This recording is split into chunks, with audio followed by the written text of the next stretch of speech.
Olá pessoal, tudo bom? Bom, nesse vídeo, né, nós veremos um pouco como trabalhar com a estrutura de seleção simples ou desvio condicional simples, visto já em sala de aula, mas aqui com um pouco mais de teor. Bom, o desvio condicional simples ou seleção simples, ele é bem simples, né? Até como o nome diz, já que ele só necessita de uma condição ser verdadeira. Então, ou seja, ele só vai funcionar apenas para uma condição, certo? Então, uma única condição e mais nada. Então, vamos começar a identificar isso. Então, primeiramente, né, para se programar em uma programação em C, eu fiz um arquivo, né? Criei um arquivo do tipo q1.c e vou programar dentro dele. Então, a primeira coisa que eu vou fazer é o quê? Digitar, né? Cerquilha include standard.io.h, que é o que? A nossa include aqui vai incluir a diretiva que inclui as bibliotecas do C, e a standard.io.h é uma biblioteca do padrão CANSI, né?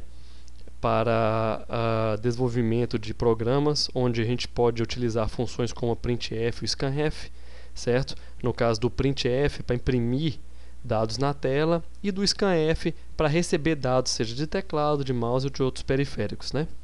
Então vamos aqui agora postar a função main, que é a nossa função principal, ou seja, a main ela é a função em que ela faz toda a estrutura do programa em C. Então ela é a principal, ela é a mãe. Então tudo que tem dentro da estrutura principal C, da estrutura principal main, ela será feita em todo o programa. Então a main que condiz, digamos assim, o maestro, né, que leva toda a orquestra. Então, posteriormente, vamos colocar abre e fecha chaves, que é o que? O abre e fecha chaves é que inicia um bloco de instruções. Então, qualquer função que seja, o desvio condicional, o laço de repetição, tem que ter um abrir e fechar chaves para um bloco de instruções. Há momentos em que não há necessidade de ter o abrir e fechar chaves, porque você não tem um bloco de instrução, você tem apenas uma instrução. Então, eu vou identar, utilizando o tab, né, para a gente deixar o programa mais enxuto, mais visível, né, para outros programadores que verem o nosso código, né, entender o que está se passando, né? Então vou pegar o exemplo que está no nosso blog e colocá-lo aqui, que é um exemplo bem simples. Então vou fazer o que? O int, né, que é um tipo primitivo inteiro, né, utilizado em C, para declarar uma variável do tipo inteiro. E uso um identificador de nome i, né, que vai representar essa variável, ponto e vírgula, que é para fechar a minha instrução, né, minha linha de instrução. Bom, novamente eu vou fazer o que? Um if, aliás, vou fazer um printf, né? Abre e fecha parênteses, abre aspas duplas e fecha aspas duplas, digite um número, certo? Ponto e vírgula para fechar a instrução, e scanf, abre aspas duplas, fecha aspas duplas, porcentagem d, né, que é para representar dados do tipo inteiro, como nós sabemos, né, porcentagem d, porcentagem i, e comercial i. E comercial por quê? Porque a gente vai abrir, né, vai criar um espaço na memória do computador para alocar os dados gravados dentro dessa variável, que é do tipo inteiro. Então, voltando a relembrar, dados que não são quebrados, né, como o real, que aqui a gente denomina de float, né? Então 1.5 e assim por diante, tá?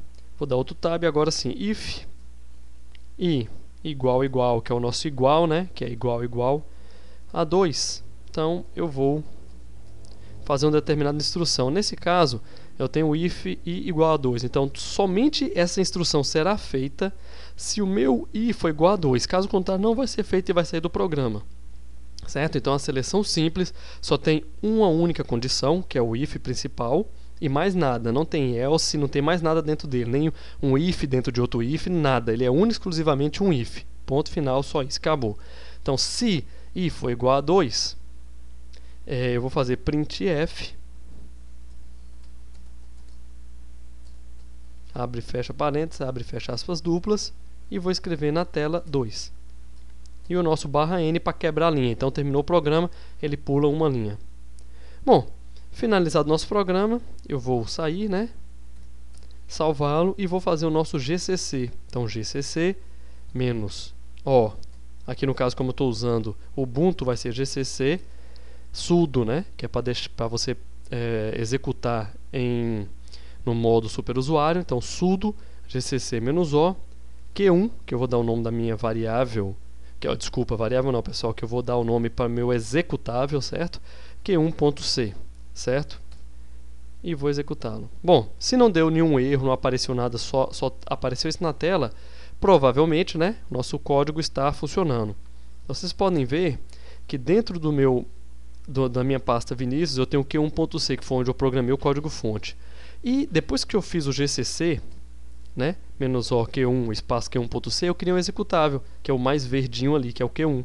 Então eu vou executá-lo, que é o que? Ponto barra para executar, né, dentro de ambientes Unix, q1. Então o que acontece?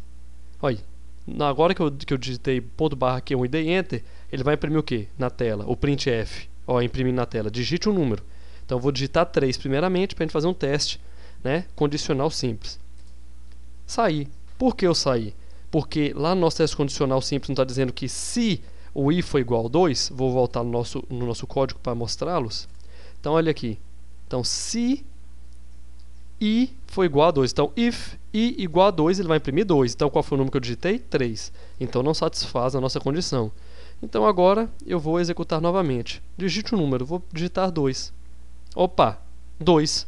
Então agora sim foi impresso na tela a palavra 2. Por quê? Porque o i foi igual a 2, ele satisfez aquela condição. Então aquela condição ela é o quê? Verdadeira. Como ela não foi verdadeira, só saiu da tela e não executou mais nada. Ok, pessoal? Bom, então eu espero que tenham gostado dessa primeira parte iniciativa sobre o desvio condicional simples. E o próximo vídeo será sobre o desvio condicional composto. E até lá.